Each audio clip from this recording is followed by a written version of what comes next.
The high unemployment rate among America's black teenage population is creating a problem for the military. Without jobs, more and more are signing up. In the Army and Navy especially, there is now an imbalance, with minorities making up the majority of recruits. That means in case of a war, there would be heavy casualties among this country's minority population. That problem, along with a continued lack of quality in the service, has once again rekindled arguments that the draft be reinstated. I think that we need to have some type of again, this is my personal opinion, but some type of a national service idea that we tie into military service and or other public service. I've seen, like I said, Fort Bragg about the voluntary, and it doesn't seem to be working too well. I think the draft would get better quality into the military and take care of, getting some more good people in it. It may sound a little corny or something, but I believe that, it's a patriotic duty as being a citizen of the United States to serve it. And I think serving it for 2 years won't hurt anybody. But no one is looking at the draft as a possible solution to the problem right now. That's because there is no talk of reinstating the system in the near future.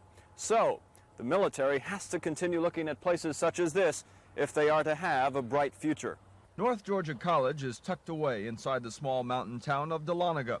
On Saturdays here, students dress up for war games, not football.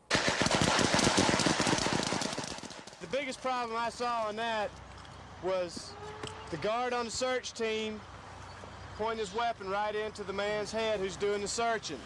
It is a military college. Every male student must join the military program. Their uniforms are fatigues and the dress is popular.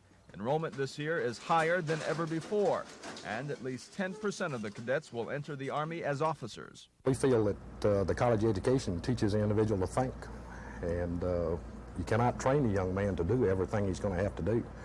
The one thing that he has to be able to do is think for himself, and we feel that by getting 75 or 80% of our lieutenants out of 280 colleges and universities across the country, that we get a very good cross-section of the country as a whole.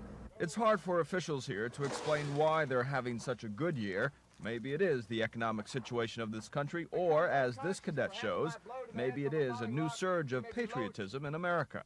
We need people to protect the country. If, everybody has the attitude of, well, the other guy will do it, the other guy will do it, pretty soon, we'll all be wearing the sickle and star like the Russians. If colleges such as North Georgia continue to flourish, the military should have no problem with its future leadership. However, as one officer told me, that's fine. We have a lot of good chiefs, he said, but still not enough good Indians. He admitted it's getting better, and it is. This year's statistics show that.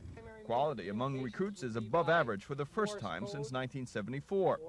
One ranking Marine put it this way: the voluntary service is beginning to work, but it's costing all of us a lot more money.